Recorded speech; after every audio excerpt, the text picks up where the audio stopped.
Hi all, this is Once and Future Gamer and welcome to another Pokemon Challenge. Last time we had a tear through Gen 5 as we sought to see if I could beat Pokemon Black with a single Rufflet. I wasn't prepared to be brick-walled the way I was at the end of that game though. Let's drop back a generation as today we see if I can beat Pokemon Platinum with just a single Murkrow. Murkrow is better than I thought it was as we've got a 405 base stat total. Though, I suppose that makes sense, given that it didn't get an evolution until 2 generations after it debuted. 405 is roughly the equivalent of a second stage starter Pokemon. We're a fast, mixed attacker with low defense and middling HP. For the 4th week in a row, we're weak to rock, electric and ice. We are immune to ground and psychic, plus we resist ghost, grass and dark. Move-wise, we do get a few decent moves via level up. Wing attack is good. Feint attack might be a decent move to keep for a bit. I'm worried about what we might have for the rock gym though. Hopefully, I don't have to grind up all the way to getting Nightshade, but it is a possibility. Via TM though, we do get some interesting moves. Shadow Ball, Dark Pulse, Steel Wing, Psychic to name a few. Calm Mind could be useful if we can get our hands on it, particularly if I go down the special attacking route, although, unfortunately, I don't think it is until the post-game. We can get Icy Wind via Move Tutor, so that's something. That might not be bad for coverage. Predictions. I can see the Rock Gym being rough, and the Steel Gym might not be much better when it comes down to it. We get a distinct lack of moves to help us deal with those, since Heatwave via Move Tutor isn't until the post-game. The Electric Gym might be rough too, but we will see. The Elite Four might not be that bad, but Cynthia could be rough. I can also see Cyrus being terrible too. The rules. In combat, I can only use Murkrow. Other Pokemon will be needed for HMs, but unable to fight. Only held items and Pokeballs in battle, but healing is permitted outside of combat. Last of all, no glitches or exploits. If you do enjoy what you see, like, subscribe and ring that bell. I use the Universal Pokemon Randomizer to replace Chimchar with Murkrow, so that I can do the whole run with it. I chose to replace Chimchar so that our rival would have Empoleon, which will likely be the hardest for us to fight long term, since it resists both of our stab types, and the other 2 starters are also weak to flying. I find it funny how Professor Rowan chastises us for being reckless and putting ourselves in danger in this opening bit, but later he's happy for us to go and fight Team Galactic, who, it is worth remembering, do want to end the frickin' world. But yeah, tell us off for entering the tall grass, sure. When we get our Murkrow, our rival challenges us to a fight, and this isn't as one-sided as you might expect. We don't do massive damage with Peck. None of our moves are particularly powerful, as you might expect at this level, and worse, we get hit with a few growls that wreck our attack stat, and that isn't ideal, as it takes even more and more hits to tear into Piplup's defences. Thankfully, we only get hit with 1 damaging move because if it had gone on the offensive, things might have been different. But we soon knock the Penguin out and claim our first win of the run. There is a reasonable bit of travelling next, but when we get the chance, I do nickname the Murkrow Omen, and we are ready to get the show on the road. Omen has the hardy nature, which is neutral, so could be worse, I guess. I've had a lot of neutral natures this month. We've also got the Insomnia ability, which could be handy, but also the other option was Super Luck, I think, which might have been better for the course of the run. Ah well, I'm sure at some point in the future, being immune to sleep might come in handy. It's not long before we have to do another rival fight, but before then, I get a bit of EV training in, heading north of Jubilife to the Ravaged Path because there are Psyduck here and I want special attack EVs. It feels like most of the best moves we can get are special moves, so, I'll probably keep Wing Attack or Aerial Ace as an alternate option for stuff that has good special defense, but when we have that option as a mixed attacker, that is the main thing. This reminds me a tiny bit of when I did Pokemon Platinum with Buizel, in that we're a fast, mixed attacker. I'm going to train a lot because the rock gym is first, and although dark and ghost type moves are neutral, type wise, Pursuit and Astonish both do physical damage, and as we found out the other month, Onyx and Geodude have pretty good physical defence. Plus, they're not the strongest moves in the lexicon. At least once we get this out of the way, we should be good for a few gyms yet then. I actually think most of the early issues will come versus the Team Galactic commanders and the rival once the rock gym is out of the way. Rival fight then. I'm not going to delve too much into this because I might have gone a bit overboard with the training, but we are way stronger than him at this point. He begins with the Starly, and Omen just drops it with a wing attack, which given that we are 11 levels higher, probably isn't surprising. Next is Piplup, and again, we drop it with a wing attack to give us a rapid win. The rock gym probably isn't going to be as smooth though, and even if we use Nightshade, I think that it'll probably only 2-hit each of Rock's Pokemon, all while we are probably going to get smashed with rock type moves, which isn't going to be pleasant as, even with our level advantage, we are pretty frail, hence the reasons for the training. Anyway, we begin the fight and Geodude is first. It survives our Nightshade as expected before hitting us with Rock Throw, which doesn't do as much damage as I expected it might. I get him to waste a potion on the next turn before we take Geodude out with 2 more Nightshade attacks to take it out and win the round. Onyx is the next opponent and we strike it with a Nightshade for decent damage. Then, and this is crucial for the fight, Onyx misses Rock Throw and he heals it, which is good because it means he should have no potions left. We drop it with 2 more Nightshades. Cranidos is third and it takes decent damage from our Nightshade. We are faster, which is a relief because it can stun lock with headbutts if we're slower, and that is incredibly annoying. We managed to shrug off the headbutts quite well, taking 2 of them to put us on red health. The fact we have to take a second one is the reason Rock Throw missing was so crucial because the second one would have ended us otherwise. But our third Nightshade takes it out and we get the win. The next major fight is at the Windworks versus Commander Mars. This fight often has the potential to be tricky, and there's one thing that I need to watch out for right at the start when we fight the Zubat. It does like to use Toxic, so I put a Peachy Berry on Omen ahead of the fight. It begins well as we strike Zubat with a wing attack and land a crit to take it out easily. If the rest of the fight goes as well as that, then we'll be golden. Purugly is a bit tougher. It lands a fake out for minimal damage to stop us attacking, but our wing attack does about 2/3 of its health. It counters with a scratch, but we shrug it off and drop it with another wing attack. Winner, winner. Next major fight is the Eterna City Gym, and since this is the grass type gym, we're probably going to be laughing all the way to the badge. There's always the chance that I could be wrong though, so we shall have to see. Her first Pokemon is Turtwig, and we lamp it with wing attack for a knockout to give us a win in that round. Next is Cherrim, and I still have bad memories of trying to hunt that thing in Legends Arceus. We drop it with wing attack. Last is Roserade, and we take it out with wing attack to give us badge number 2. It's nice to have an easy Gardenia fight for once. Before we can leave town, there's a fight with Commander Jupiter, and again, this one can be tricky if we're not adequately prepped, so we'll have to be careful. The fight goes pretty well, so I can't complain too much at all. We one-hit her Zubat with wing attack, and that goes crashing down in feathers, before Skuntank is next.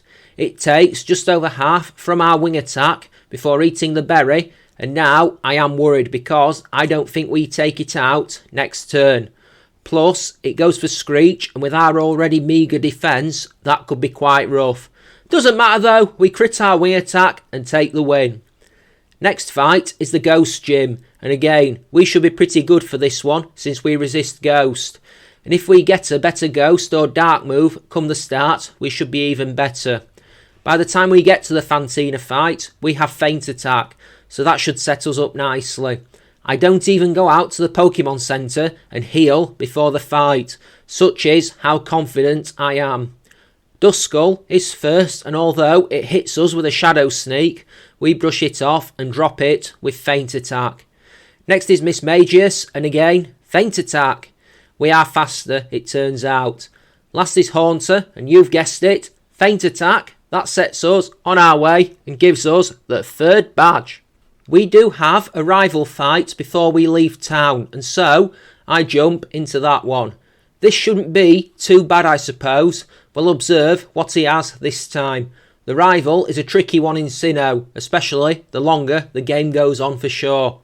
He'll have Staravia this time, so we're going to get intimidated right at the start of the fight, which isn't good.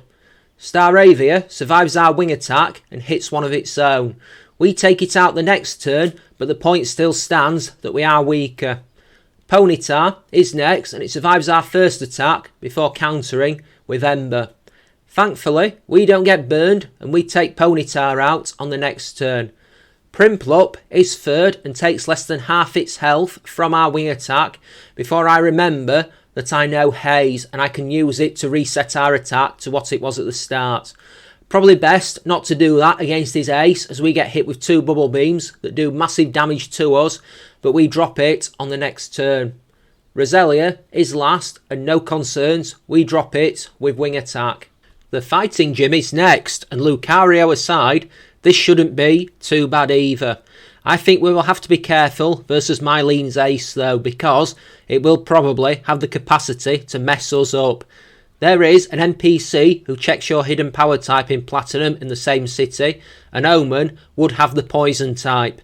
If this was Gen 6, that would be useful for fairies, but it is not, and so it is probably slightly less than useless. When the fight begins versus Maylene, she starts with a Meditite and a Fake Out, but we shrug that off before taking Meditite down with Wing Attack. That's a strong start. Machoke is next, and we wreck it with Wing Attack for a one-hit takeout before Lucario is last. We strike it with Wing Attack for about 2/3 before it hits Drain Punch to recover some health. We survive with plenty to spare and take it out with a second Wing Attack. There is a bit of walking now before we get to Pastoria City, and right there we have the next rival fight, and this is the one where he starts fanboying over Crasher Wake. I know exactly what I'm going to do this time, and when we get intimidated by the Staravia, I go for Haze and wipe that off. I might keep that move for the time being because it's going to be handy. We get hit with Wing Attack by Staravia, shrug it off, and then down it with a Wing Attack of our own. Ponyta also goes down to Wing Attack, but Prinplup is out third and survives our Wing Attack on about a quarter. We get hit with Growl, but take it out on the second turn before Roselia is last. Even with our lowered attack, we wreck it with Wing Attack to gain the win. Water Temple time, and at the end of it, there's the gym battle with Crasher Wake, and this one could be a little worrying. I think this will certainly be the hardest fight so far. Gyarados will intimidate us, so we are not going to hit super hard, meaning I'm going to have to waste a turn with Haze and risk being Ice Fanged. It takes a while to navigate the Water Temple, and then when I get to Wake, it goes badly wrong very quickly. On the first turn, we get intimidated, but remove it with Haze. Our Wing Attack does slightly over half on Gyarados, but we get hit with 2 Waterfalls. That said, I'm confident we take it out with our second Wing Attack. Nope, it survives on a sliver and ends us with a third Waterfall, which was a little surprising. The worst part is, this isn't even going to be the worst Gyarados fight we have in this game. I make another set of tries and eventually I realise that I don't have the capacity to even beat Gyarados at this level with this moveset. We're not too far off being able to hit it after recovering our attack stat with Haze. There are a few efforts where we get crit, which doesn't exactly help, but it is consistently capable of surviving 2 wing attacks, so I think we need to get a little stronger. I come back at level 54, ready to see if this makes a difference or not. I'm pretty sure it might. Okay, so it does to a point. Here's the thing.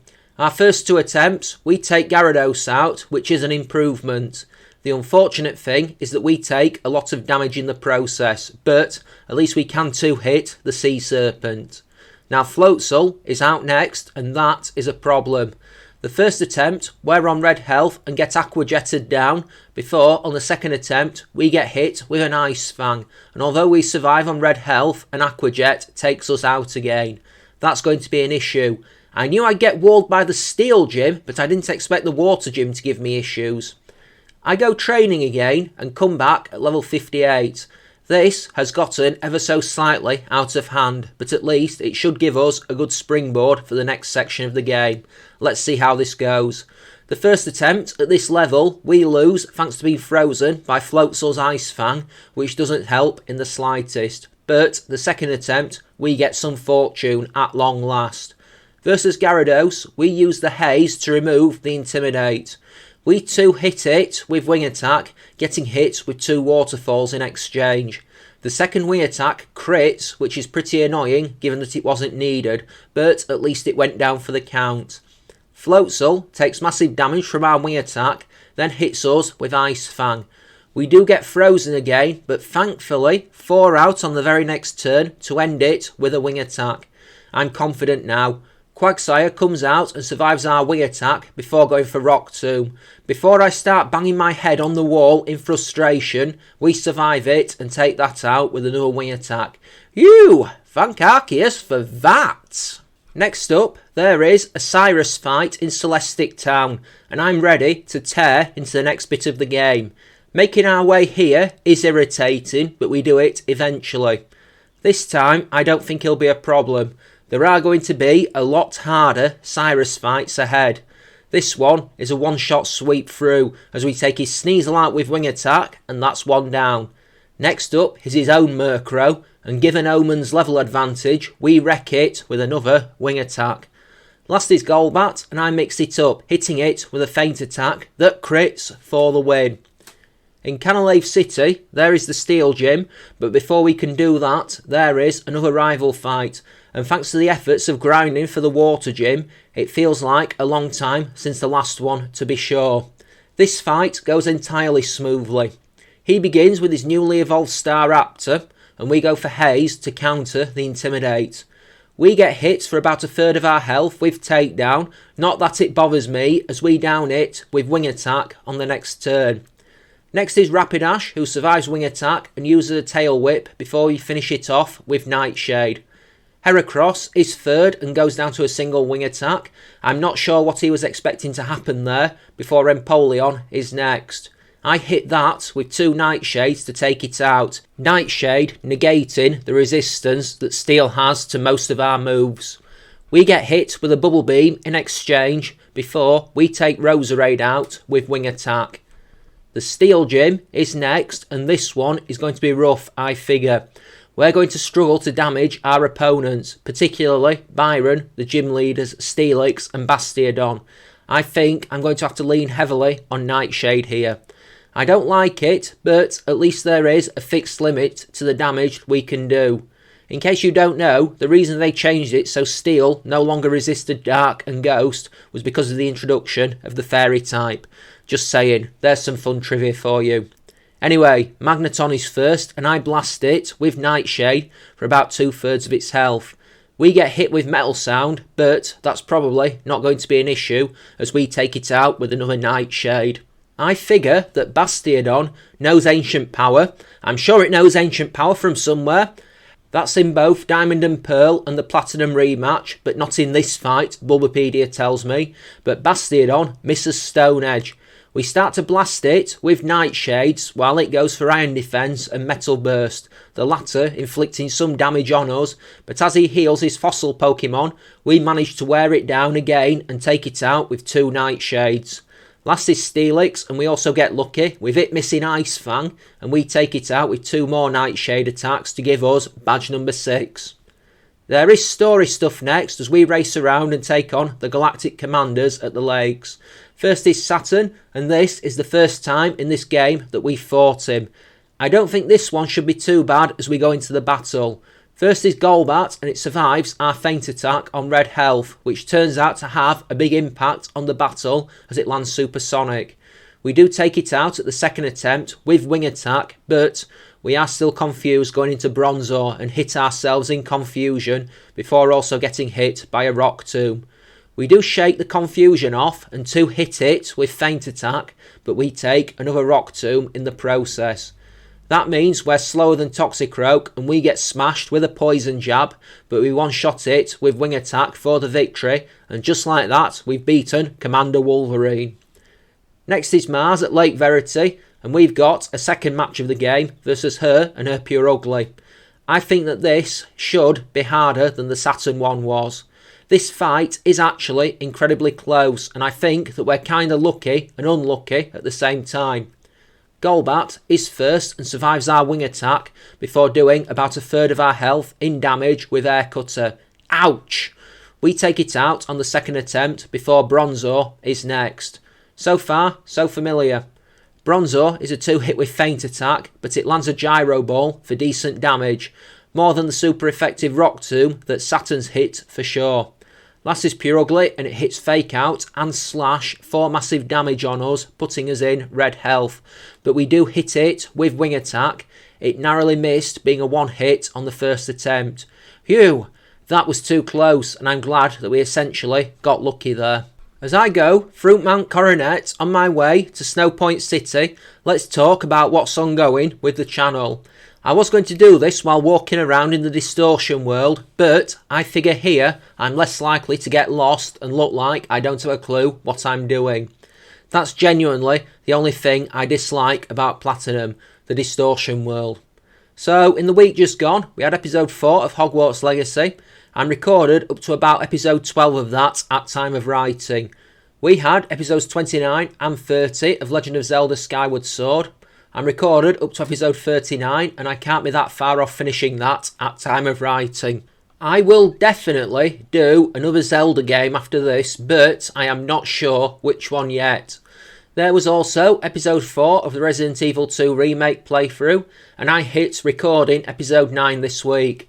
I'm definitely nearly done with the Leon A campaign there, which will just be in time for the Resident Evil 4 remake, which I pre-ordered the other day. So I could finish 2 games in the next few days potentially. I was going to do RE3 remake next, but RE4 remake might take precedence. There was also episodes 10 and 11 of Pokemon Gold Unova, and I'm up to episode 14 of that in terms of recording. It seems to be the one that I'm neglecting at the moment. I do still want to go back to Mystery Dungeon at some point, and also I wouldn't mind going back to New Pokemon Snap too.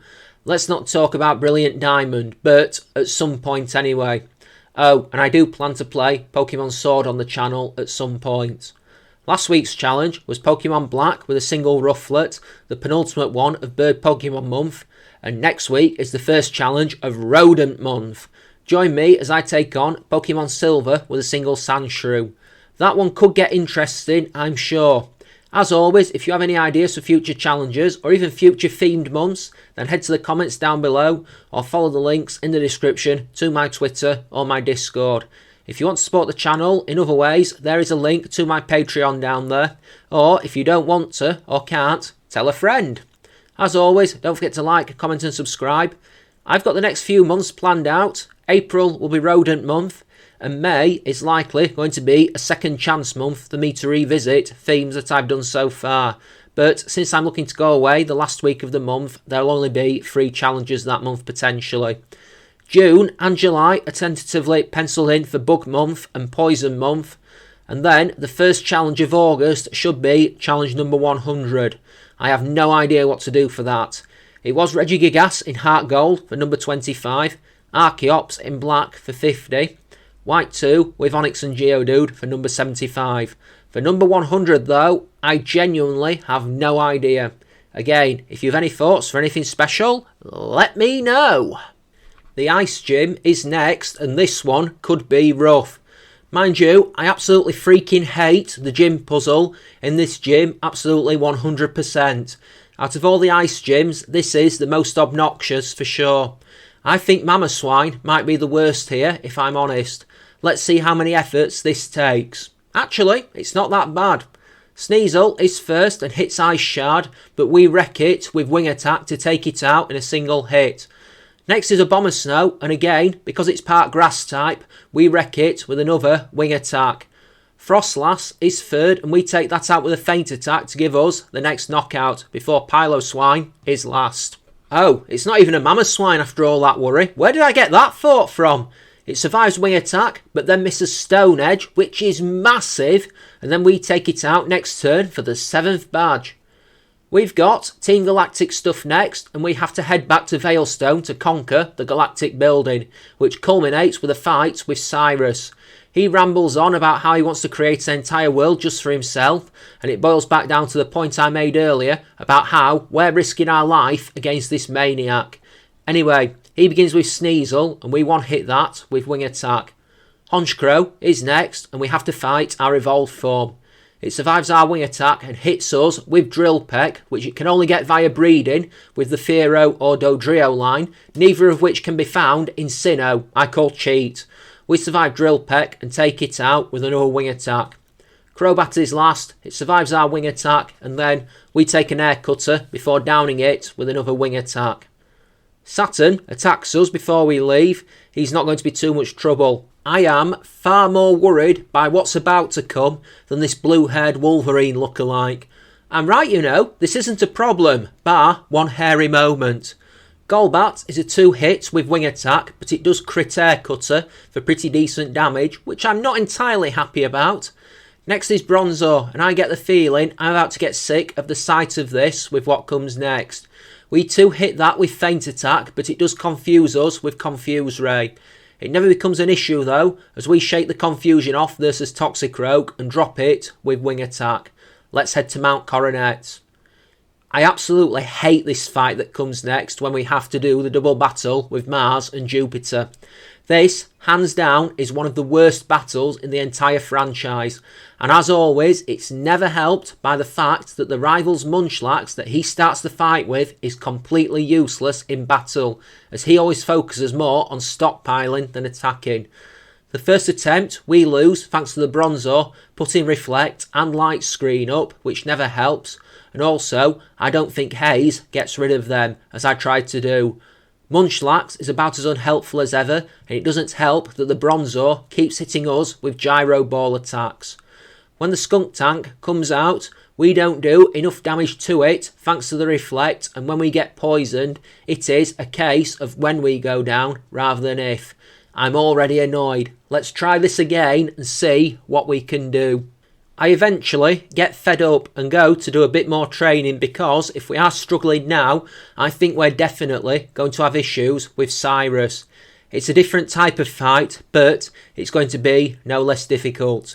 I come back at level 76 and with Icy Wind in our arsenal. It might give us a better option versus the Golbat in this battle, plus Cyrus's Crobat later. Anyway, this attempt at the fight goes so much better. One of the benefits of Icy Wind is that it hits 2 targets, so that's definitely a massive benefit. It's not going to do too much good for us versus the Bronzor, so I just try to chip them down at the start, wearing them down and trying to run down the clock on the Reflect and Light Screen combo. I hate Bronzor so much in this game. I did Pokemon Pearl with a single Bronzor once upon a time, many moons ago, and it was one of the slowest, most painful experiences of my history of challenges. It wasn't necessarily difficult, but it was so slow because we hit with all the force of a wet sponge. One of the other benefits of this attempt at the fight is that the Munchlax gets knocked out very quickly, and so the rival has to flip into his Rapidash and his Staraptor over the course of the fight when that goes down. I always try to turn this into a 2-on-1 as soon as possible, and Munchlax going down doesn't help us because Rapidash shoots the other Bronzor down with a Fire Blast. It does miss every other time it uses the move, of course, because accuracy of Fire Blast. It's not a fast process, but we do tear through the 6 enemy Pokemon eventually, and we bring the 2 commanders down, much to my relief. It's nice being able to use our slightly better special attack stat rather than the physical one. I can't wait until I can get that Dark Pulse TM, but that's not until Victory Road. I wish that we got Nasty Plot, but that's Honchkrow exclusive in Gen 4, along with Dark Pulse. Murkrow got a bit screwed in this generation in that sense. I'm rambling because I don't want to give the blow-for-blow details on this fight, but yeah, it is my least favourite part of the game next. Here we go, Distortion World time. And yeah, once you've done it a few times, it's not too bad.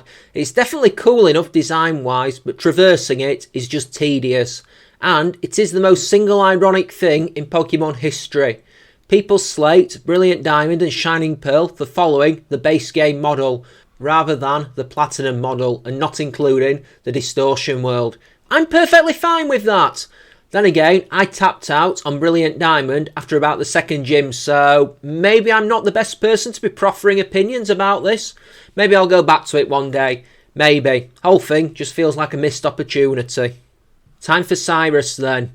I'm not looking forward to this fight in any way, shape or form. I wonder how many efforts this will take and if I'll need to come out and grind again some more. I really hope not. Even when this is out of the way, there's the electric gym to contend with then. First effort goes really badly when we can't get past Houndoom. It survives our wing attack on a sliver and then burns us with Flamethrower, taking us out slowly but very finally, as after he heals it, we can't really do a thing to it and we lose. I make a few more efforts and then I realise what I'm probably going to have to do. I do have the TM for return and I'd rather not use it, but I feel like it might be more useful for the purpose of what lies ahead. It's not stab, but it's going to cause more damage for sure than wing attack, and if I want a flying move again further down the line, I do have the TM for Aerial Ace. Or I could bite the bullet and go for fly, we'll see. I decide to make a try with return to see what happens. Even with return, we can't one-hit the Weavile and take massive damage from Ice Punch as a result, which is problematic. And if we can't one-hit Weavile, then one-hitting Gyarados is definitely a massive no-no. I think it's time to go and get stronger, and I was hoping I wouldn't have to do this since we are running out of good grinding spots. Plus, I'm going to have to run the Distortion World again to get back here. I go do some training on Iron Island. I think I might try and grind up to like level 85 or something. It might be a bit of a jump, but I don't really want to do 1 or 2 levels, walk through Mount Coronet and the Distortion World again, and then find out it doesn't make a difference. I think this is probably going to be a more efficient use of my time. Buddying up with Riley is handy because we get healed after every battle, and at the same time it's all double battles against stuff that we can realistically one hit with Icy Wind, so I'm not complaining about that. It might take a while, but I think it's leaving itself out eventually. Ironically, I think the Elite Four might actually not be that bad. I think the worst of them might actually be Bertha, believe it or not. I get back at that level of 85 and hope that this gives me a turning point. This surely has to make a difference. We get unlucky as Gyarados freezes us with Ice Fang for 3 turns, and that is massive because by the time we 4 out, we can't one hit that with return. But I think if we don't get frozen there, I think we win, plain and simple. So, we're going to go again. There is 3 efforts in a row where I get frozen, and I'm not even joking. Twice by Gyarados and once by Weavile. That's actually true. What are the chances? Anyway, eventually, the 4th attempt at level 85, we get this run where we one-hit Houndoom with return, and that one is pretty consistent. Next out is Weavile, and we shrug off the fake out before taking it down with a single return. And just like that, we are almost back to full health. Gyarados is next, and we go for Haze to remove the attack debuff and take nearly half our health in damage from Ice Fang, but we don't get frozen this time, yay! And then just get some retribution by one-hit critting it for a knockout. Honchkrow is a one-hit with return before Crobat is last, and we one-hit that with Icy Wind to give us a win. Phew! The next major fight is the Electric Gym, and I think we might be okay. If we can avoid paralysis, then I don't think we should have too many issues. Believe it or not, my biggest concern is Raichu's static in that respect, but hopefully we can avoid taking the Affliction. This goes super well as we first take on Jolteon and one hit it with return. Raichu is out next, and that's also one hit with return, and thankfully we don't get paralysed by static. Out third is Luxray, and it survives our return before hitting Thunderfang for big damage, taking us well over the halfway mark. That's not good. He heals it. We have to take it out with 2 feint attacks, but we are hurting from it. Thankfully, we down Electivire with a single return. That's a relief. Let's move on. After fighting through Victory Road, we have to confront our rival for a final time in the Pokemon League, so let's get this party started. I still have Haze, which is largely for the benefit of Staraptor and Intimidate, though I'll get rid of it after this fight. I wish I had a flying move. Also, we found the Dark Pulse TM in Victory Road. First effort goes badly. Staraptor is a pain because it intimidates us, then U-turns out, and it does this more than once. How many times, you ask? 3? You're spot on. We haze, then get hit with the U-turn and have to fight Heracross, who we one-hit with return. Staraptor comes out again. We haze, we get hit with U-turn and have to fight Rapidash, who we one-hit with return. Staraptor comes out, intimidates, we haze, get hit with U-turn, and then we have to fight Snorlax, who is a 2-hit with return, but does absolutely massive damage with Body Slam. We take Staraptor out with Icy Wind on the next turn, since Snorlax was the one I was worried about. Empoleon tanks 2 Dark Pulsers, surviving on red health, but ends us with 2 Brine attacks, and that is worrying. Let me try this a different way. I go again straight after, and I think I need to take the Staraptor out as soon as possible because it's just irritating otherwise. I'm probably going to have to tank an attack from Heracross, but hopefully we can get some health back with our Shell Bell. This time we blast Staraptor in the face with an Icy Wind to take it down hard and give us the first win. Next is Heracross, and we use Haze to reset our attack before we get hit with close combat, and that actually doesn't hurt as much as I thought it might. We take it out with return. Rapidash is a 1-hit with return before Snorlax is next, and once again we take it out with 2 returns, but again we get hit with Body Slam. Thankfully it doesn't paralyse us.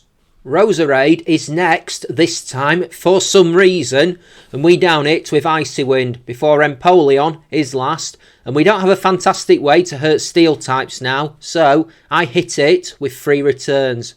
We take a Brine that drops us below half before the second one is increased in power and leaves us on 11 HP, but we can hold out to take down the Metal Penguin with our final return. Here are our stats before we head in to face the Elite Four at level 91.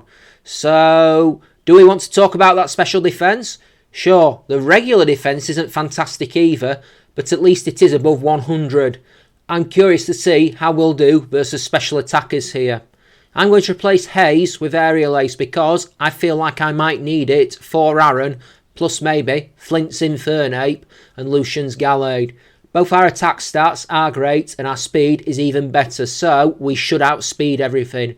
Take your guesses on if this can be done at this level or not, folks, right now. Aaron is first, and we have a massive advantage here, given that we're part flying type, taking on bug types. Now, I am worried about Scizor and Drapion, but the rest of them shouldn't be too much of an issue, and we soon discover that as we begin the fight. Yanmega goes down to Aerial Ace before the next opponent is Vespiquen, and I hope we one-hit this because it turns irritating otherwise with its pressure ability and the way it can use the order attacks. We end it with 1 Aerial Ace. Heracross gets 1 hit with Aerial Ace before Drapion is next. I know that it has low special defence and we do slightly over half with Icy Wind before it eats the berry and hits an Ice Fang on us. It survives return on red health, it hits another Ice Fang and then he heals it before we take it out with another Icy Wind and return. Scizor is last and it takes way more damage than I thought it would from Aerial Ace before landing an Iron Head, which we shrug off and drop it with another Aerial Ace. Phew, that was a little closer than I'd have liked. Bertha is next, and I think this one might be worrying, depending on the order she sends her Pokemon out in. Hopefully, Hippowdon is towards the back end of the pack, rather than near the start, because I'd rather deal with her rock types without the Sandstorm being up. Sand gives rock types a special defence boost, and that could be bad, given our best moves for fighting Golem and Rhyperia are both special. She begins with Whiscash, and it survives our return before hitting an Aqua Tail. Already I'm annoyed. She heals it, and we hit another return, but before we can finish it with Aerial Ace, she swaps in Golem. Okay, this works. Golem actually takes more damage than I thought from the Aerial Ace that was meant for Whiscash, but we drop it on the next turn with Icy Wind. Rhyperia also goes down to Icy Wind, and a crit one at that. I don't know if we want to hit the beast with that move otherwise, but it's moot in this effort. Whiscash is finished off by Aerial Ace before Gliscor is next, and it would be rude not to hit an Icy Wind to send it crashing down. Last is Hippowdon, and we fire a Dark Pulse into it, but it survives on red health, though we do get the flinch. She heals it, we take it out with Aerial Ace and Dark Pulse to get the win. Next is Flint, and I think we should be able to brute force him quite comfortably here for sure. We shouldn't have any issues, though I am kind of glad that he doesn't have Steelix in this version of the region. Mind you, it probably wouldn't have been an issue anyway. I don't think I read the danger here right. Houndoom is a one hit with return before Infernape is out next, and we down it with a single Aerial Ace, which is handy. Magmortar is the problem, as it survives our return and then hits a massive Thunderbolt to inflict huge damage on us. We take it out with another return and get burned in the process, which ends us. I try to finish Flareon with Dark Pulse, but I actually forget it has better special defence than physical, and it survives to finish us with Overheat. Oh, nuts. I'll fight back. That was unlucky there, but I don't think we'll get that unfortunate again. I'm level 95 by the time I get back, which says a lot about some of the issues with Bertha's Rhyperia. That crit was necessary, it turns out. This time, the fight goes a lot smoother. We one-hit Houndoom with return once again, as well as crashing into Infernape with an Aerial Ace to take it down hard. Those first two opponents are down, and it's time to face Magmortar again. This time, I avoid contact completely and blast it with Dark Pulse, which might be our strongest attack. It survives and hits Thunderbolt, but we survive to finish it with another Dark Pulse. Flareon is next, and we take it out with return before the Rapidash is last, and again, return takes it down hard to give us the win. Right, Lucian then. Just because he uses psychic types doesn't mean that this is going to be easy, since there's more than likely going to be other stuff coming our way. I know his Alakazam has Focus Blast, which if it lands, a massive if, will probably screw us up badly given our low special defence. I think if we land our Dark Pulses though, they're going to hurt massively. This is the easiest of the four actually. We one-hit Mr. Mime with Dark Pulse, which can be an annoying opponent if it gets the chance to start putting screens up. Next is Gallade, who I'm sure knows Stone Edge, which would be painful, but we drop it with Aerial Ace. Alakazam goes down to Dark Pulse before we face the Espeon, who's out fourth, and do exactly the same thing to take it out. Last is Bronzong, and this could be annoying. It survives our Dark Pulse on a Sliver and goes for Calm Mind. He heals it, then we have to go again, taking it down with two more Dark Pulses for the win. Phew! Finally, it's Cynthia then, and I think this could be interesting. I think Lucario and Togekiss will probably be the hardest opponents. We don't have a consistent way to hurt Lucario, who knows Stone Edge, and Togekiss is surprisingly bulky. Milotic could mess us up with Ice Beam, but I think we might be able to take it out easier than the other two. Let's find out. Her Spiritomb is first, and we take it out with a pair of Aerial Aces. It counters us with a Silver Wind, but that doesn't do much damage. I was going to say Embargo would be worse, but it doesn't have that move in Platinum, only in Diamond and Pearl. The next opponent is Togekiss, and I don't go for Icy Wind since it has great special defence. Instead, we hit return for about 2/3 of its health. It lands Shockwave, which isn't good, but at least it isn't Stab, and also it's not the strongest move. We take it out with a second return. Next is Lucario, and here we get lucky. Incredibly so. We land an Aerial Ace, which does some decent damage, probably about 3/4 of its health. But, and this is crucial, it misses Stone Edge, and we take it out with another Aerial Ace. Next is my Lotic, and my earlier Bravado comes back to haunt me as it survives return on a third of its health and then lands Ice Beam, but we do survive on red health before taking it out with return. Next is Garchomp, and we're in the end game now as we blast it with a devastating Icy Wind for a one-hit takedown. Last is the Roserade, and we drop that with an Aerial Ace to take it down and give us the win over the champion, meaning that we take the title off Cynthia, and just like that, we've won the run. We can enter the Hall of Fame and watch the credits roll. Well, then, this was certainly an interesting challenge. We might have had good stats in some areas, but that poor defence and perhaps not the greatest move coverage made it trickier than it might have been. I knew we'd have issues with Cyrus. I never expected to have issues with Crash Awake for sure though. But yeah, Elite Four was easier than they usually are, so this was a nice change. Thank you for watching, I hope you enjoyed. If you did, please leave a like, drop a comment, or even subscribe away if you haven't done so. It's a small thing, but it's ever so good for the YouTube algorithm.